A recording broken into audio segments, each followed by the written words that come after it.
I'm sure it can be done as 5 different films, maybe 10 different films is possible. But I think the budget that we had did not allow more than this, I think. 2 is it? 2 is good enough. And with him, again, I told you about the trust. When he trusts you so much, you feel like tyranny. You feel like, oh my God, what am I going to do? So I'll score it with the keyboard. And he'll say, oh, that's fine. I said, no, it's not fine. We'll get real brass from, Budapest, and we'll get Firdaus Orchestra, we'll get Chennai Strings to do this stuff.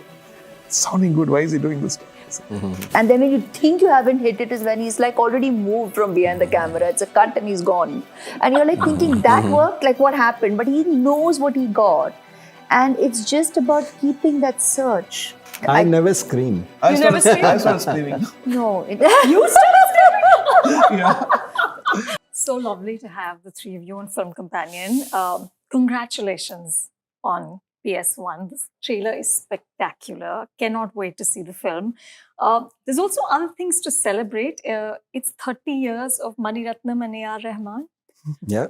What a formidable body of work the two of you have created. And I just wonder, when from Roja to PS1, how do you see each other's sort of evolution as artists? Have you changed a lot? Has your working style changed a lot? He might answer differently. I might answer differently. That's So who's going first? No, I don't think it's really changed at all. I think he's just evolved, and I've remained in the same place, and he's kind of evolved. And I think the spark that we saw when his first film came, the desire and the search.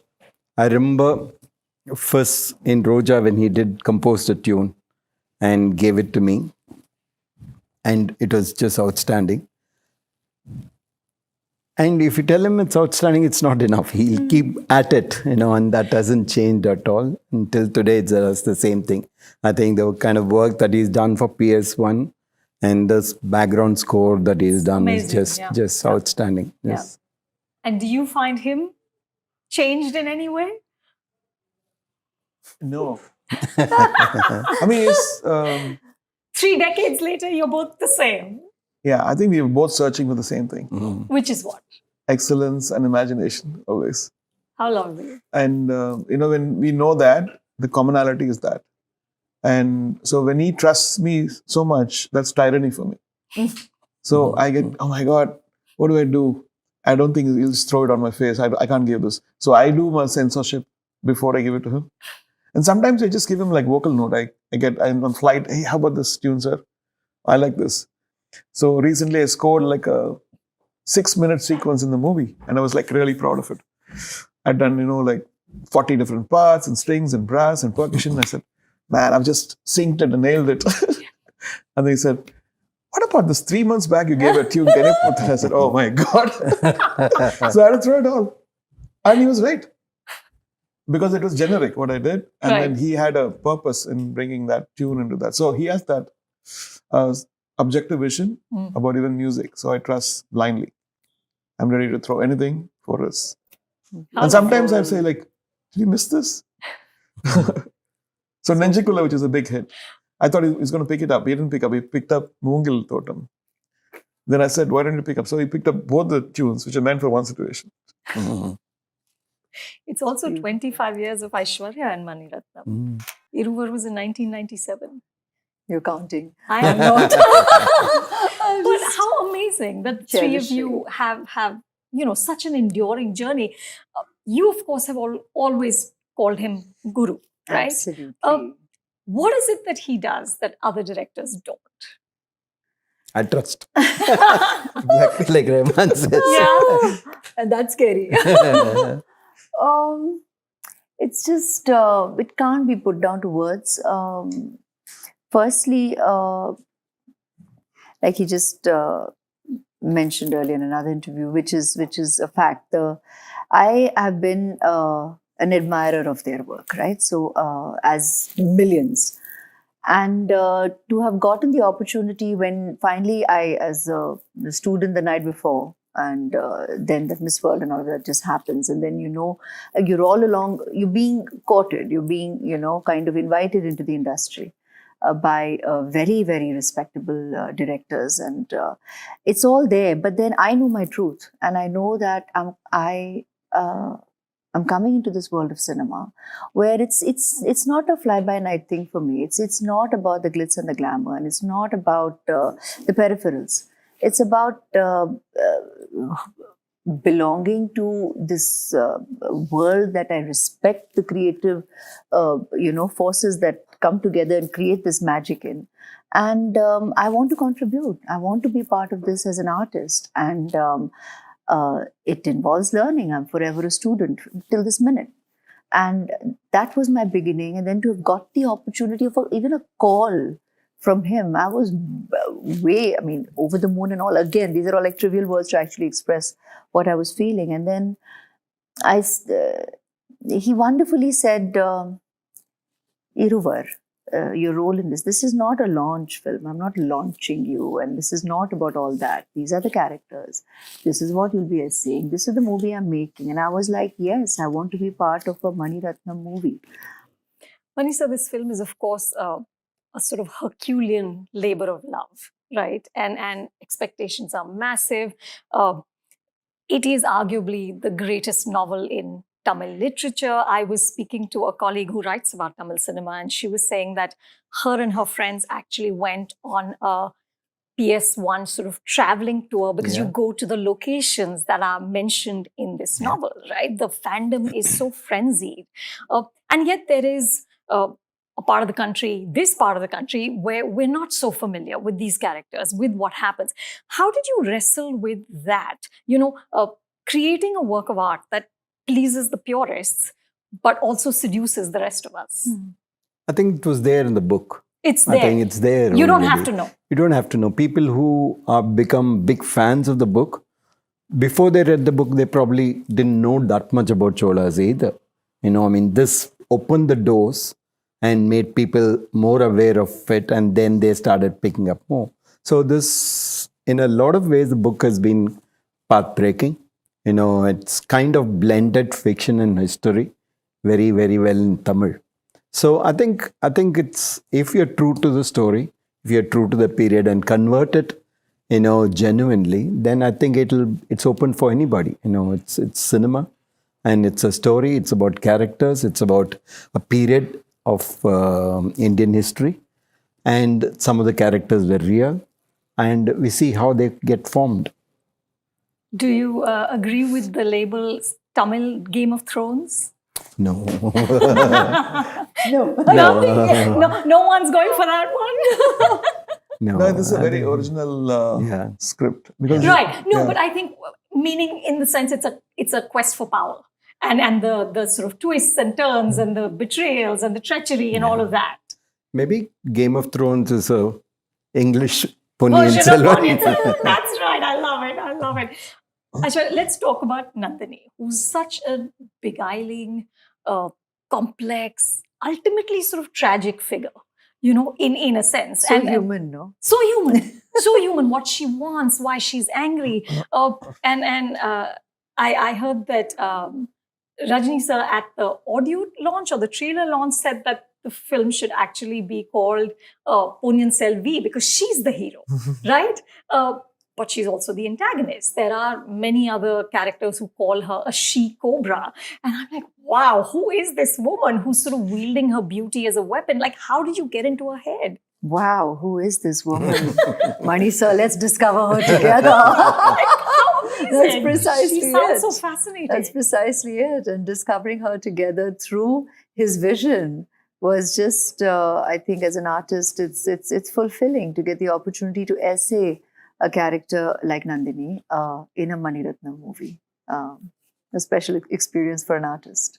Did you... So maybe Mata Hari got inspired by Nandini. That's right. Let's just trace back everything to PS1. Right? But did you... The original. Did you sort of add to the fiction, or... was the book required, or were the cues from your screenplay? What did you want your actors to do? No, I wanted them to make it real, that's all. Nandini is written in the book. Nandini has been transferred onto the script. but it has to come to life in front of the camera. You have to, see what this lady thinks, what is her feeling, and what is it that she puts in front and what is behind her. You have to see both sides of it. And that's the magic of cinema, is that what requires several pages or several paragraphs in a book is brought out by one expression, by one posture, by one, so I think when we converted it into film, that is what we went to capture that in every moment possible. But how did you decide on the music? Because I saw an interview the two of you did together, and you said that he no longer gives you specific song situations. It's more like a mood and a tone. And then the two of you co-create where the music has to come in. Is that how it worked for this film as well? There are certain situations he gives, but we're crazy. So for this, what happened was I had done around 10, 12 tunes based on Carnatic and trying to be very authentic and all this stuff, and he didn't respond to anything. I was trying to play ragas and maybe it's not good enough for him. Then I said maybe he's trying a very contemporary and for today's audience. So we should not be puritanical and think nobody knows what 9th century sounded like. Right. So you have to use your imagination. So that was the right thing. Then it took like 2 process to get there. So I said, let's take me to Bali, because I heard the conquest of the Cholas in Indonesia and Thailand and all that stuff. And there's legacy of Mahabharata and Rahman there. So we went to certain temples. We just saw the monkey chant and them singing and the kind of pure souls they are, and that inspired me a lot. And then I did around 20 odd ideas. He didn't respond to that for a month, and then slowly picked up one and by one. Wait, stop it. When you send 20 ideas and he doesn't respond to for a month, what do you do? Or this is par for course, you don't get stressed? No, I don't get stressed. Sometimes you feel like, for any creator, you always fear that tomorrow I'm going to get up and I won't get any tunes which is likable, or nobody's going to like my stuff. They'll throw it on my face, and then you cross that, and then in this I thought, okay, that's it, I'm done. He doesn't like any of those, and then slowly picked up. Oh, what about this for this song? I said, okay, one tick mark. And then I think very few tracks were added after that jam session we did. We went in the Bali, the kind of music and the way they did the monkey chant, and you see that influence actually. Yeah. So what maybe from the 9th century it went and they kept it pure, who knows? So but that's the thing. You're talking about 9th century characters in a book that was written 70 years ago. And yet the most sort of compelling historical cinema is cinema that speaks to contemporary reality. So how does Ponniyin Selvan do that? How does it speak to where we are today as people and as a society? I think the content in Ponniyin Selvan book is very relevant even today. I mean, the struggle for power, the grouping, the conspiracies that happen within the politics. The politics of it is absolutely the same. There's no different. Nothing changes. Nothing changes. Thousand years, It's enduring. and we're still doing time. Nothing, It's nothing. enduring. I mean, under the fact power, that there's it always is- evil. Yeah, basics And are when the there same. is when there is evil, there's always a story. Right, this is true. Where there is evil, there is a so story. it is Under very evil, much there's a goodness. contemporary. Huh? Yes, where there is evil, there is goodness too. Yeah. So you're saying those elements are timeless. Absolutely timeless. And I think the characters are also in that way shades of us. Each one of us you can see within that. And only when we try to make it into a film, the approach was not to shoot it like a period film, in the sense like it happened long back, this happened long back, and shoot it like from a distance. Give it a tone, make it look like how period films are supposed to be. Wanted it to be like we were there at that point of time. Wanted it to be contemporary. More immersive? Yeah, more immersive and more, with all the ups and downs and all the dirt and muck and, so that you feel that you're there, and it's not like a a distant view of what happened, you know. So and once that approach was what we went for, it kind of defined everything else, the way where we would shoot and how much, you know, what kind of tone that we'll shoot with, how, whether we'll go with handles and things like that. All of it gets defined by, you know, the concept of how to shoot it. Yeah, yeah. But 5 volumes in 2 films. Yeah. How did you decide what to keep, what to throw? That's a question in every one of his films that we I have. met all the It's actors and they're amazing. like shivering. What scene it's taken off? All of them are like, How much I don't have know I what he made? cut off. Is the scene there? Is the scene there? But that's always on every film of his. Yeah. I think he knows Yeah, what no, I the think- story he wants to tell. I think when you convert it into a script, you have to follow some spine and go with it and take that. I think my writer told me the best line that I've heard before the film. He says, read the book once and then throw it away. Okay, before you do the film, then you write, you know. So You it kind of, reinterpret. yeah. Yeah. So, Yeah. but I think essentially we followed the spine, really. I mean, Kalki's novel goes through one character called Vandiyathevan, and through him we travel and meet everyone else. I think Karti's that, character. yeah, Yeah. I think that's a path we've also taken. But I think when you convert a 5-part book into 2-part, there's some parts you should know how to skip and crunch, and some characters that you leave out, and try to get the honesty of this within this. I'm sure it can be done as 5 different films, maybe 10 different films is possible. But I think the budget that we had did not allow more than this, I think. 2 is it. 2 is good enough. But you shot 2 without waiting to release 1. That's not something that happens very often here. You know, everybody who's doing 2-part projects usually waits to see how the first part does. And then even Bahubali, they'd shot a part of part 2, but not the whole thing. You finished it. If I had stopped to get all of them back in that look, it wouldn't have been possible. And 2, we looked at it this way, not as 2 films, but we looked at it as one story. Got it. It's a 6-hour film, you know. So we tried to do it as one stretch, you know what I mean? So it was not very difficult. Once you have that mindset, then it becomes a single film, and we try to do that. I kind you of know- got that from the beginning from him, though. Oh. He was all along telling his story. He was making his whole film. Yeah. And then then the master of editing decides how, No, even- what he'll keep, what he'll do, and how he chooses to intrigue the audience by making it into 2, because there's so much to tell. As you're saying, 5 volumes, even to 2, is like huge. Yeah. But all along, he was making his film. He was telling his story, you know. And that's something I got from the beginning from him.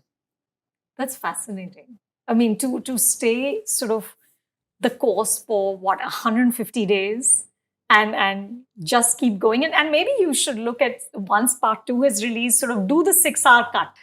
You know, fans come in to see, they spend half their day watching it at length, Yeah. right? That could be Coming from amazing. someone who loves cinema. See, she's already dropping hints. Yeah, no, just for Consider some of us. it. Yeah, consider it. Yeah, you said in an interview that you should try to be uncluttered in your art because there is so much clutter in life, which is so lovely. How do you do that? How do you try to be uncluttered in your art? I think there's so many distractions. Even as an artist, you get called for many things. So you need to find where to stop. Like where to stop and how not to overthink, how not to be too smart.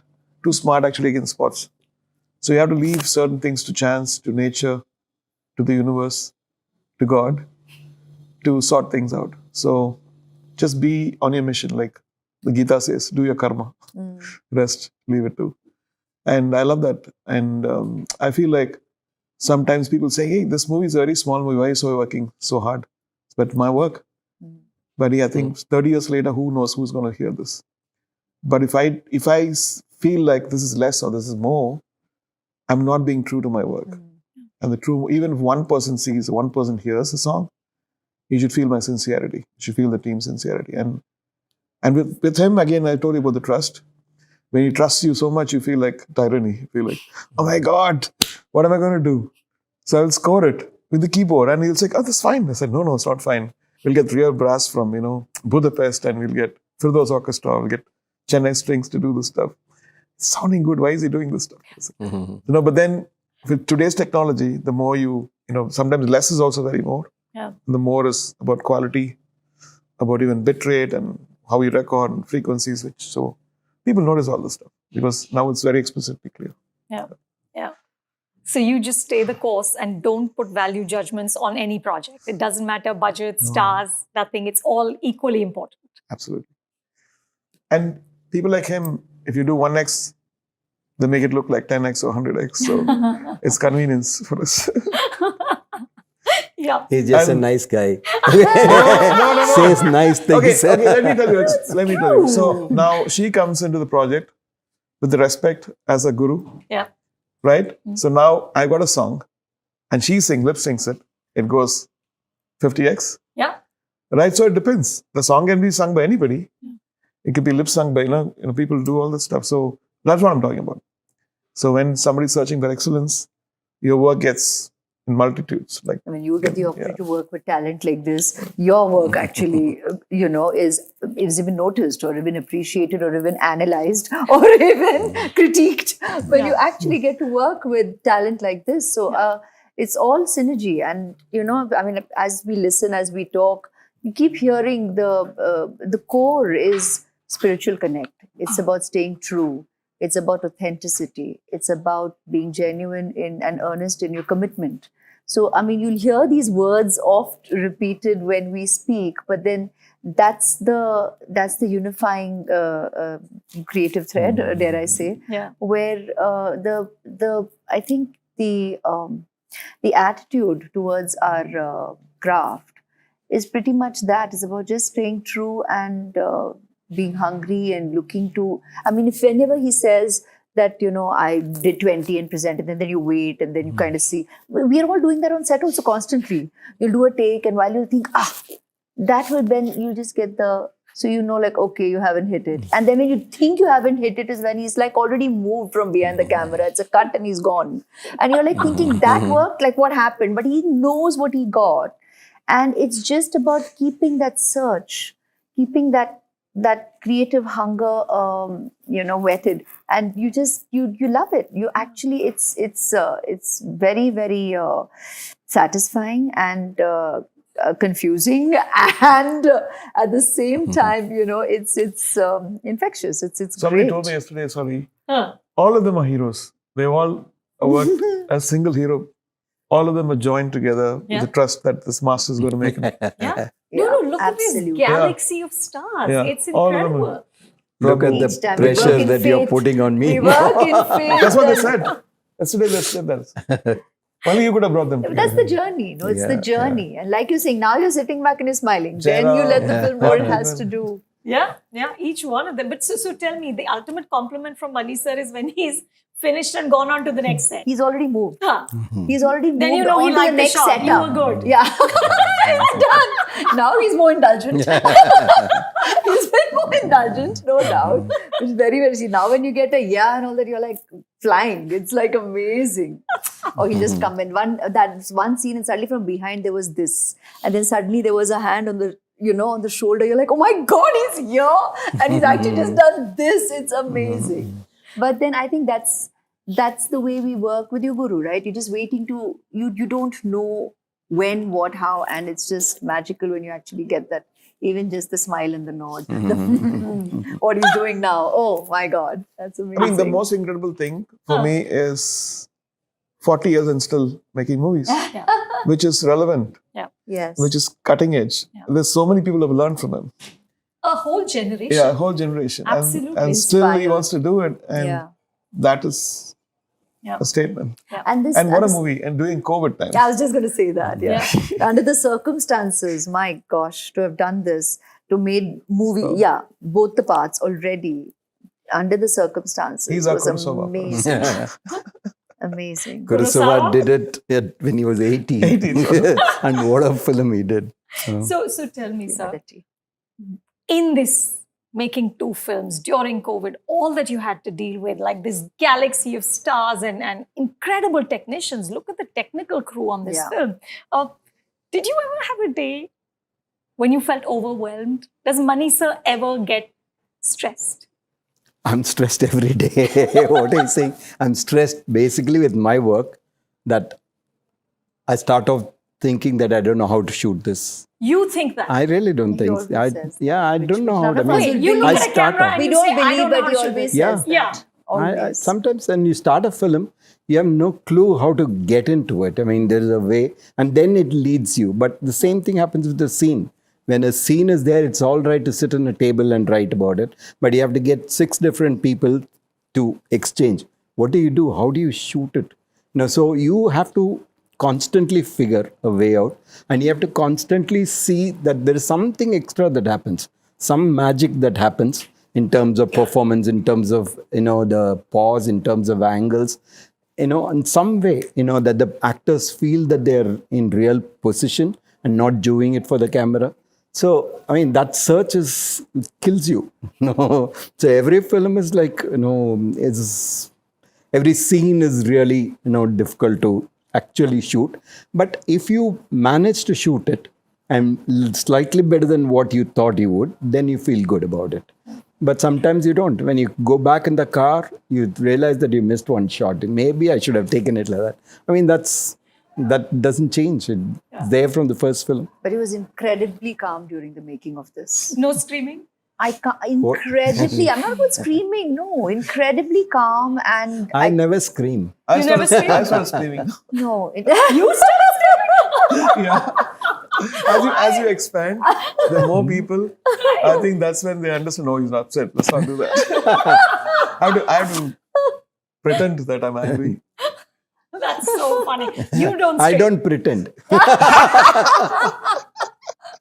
But you're not a screamer. You're I'm a screamer. Well, I've seen But him- in I've my seen him mind, scream. I'm not a screamer. I've seen him In- scream. I scream. I've seen him in the past. Ask but in the this one, I assistants. didn't. They But in run. this one still, I mean, given the Calm. magnitude of what you were She's doing. seen my worst, so she thinks this is better. He's better behaved now.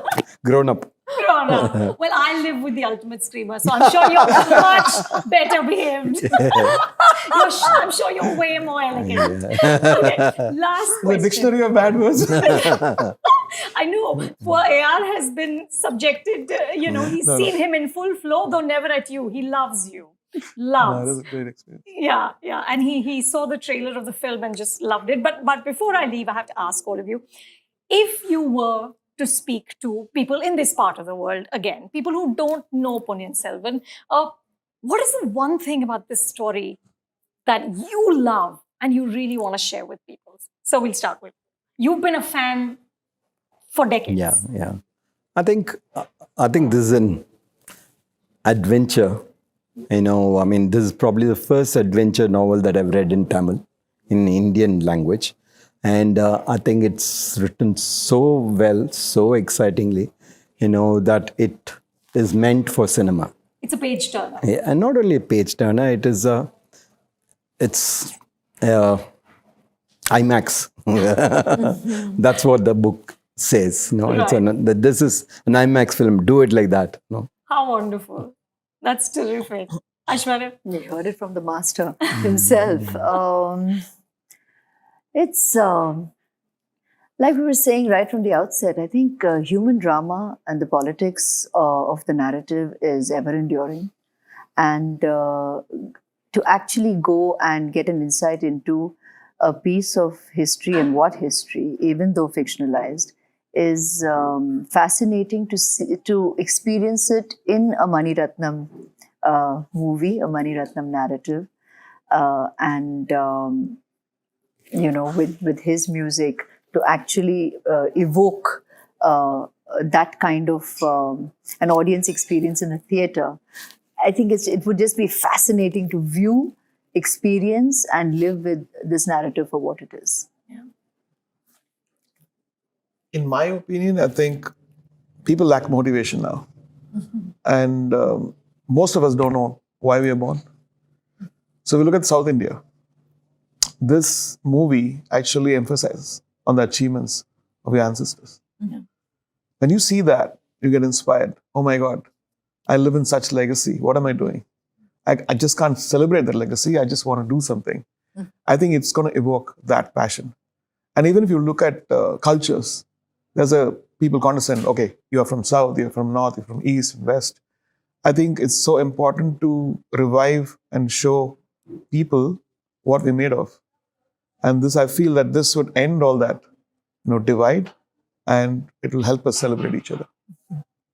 Sounds terrific. Yeah. When am I seeing it? Thank you. Thank you so much, and all best for the film. Thank you. Thank you.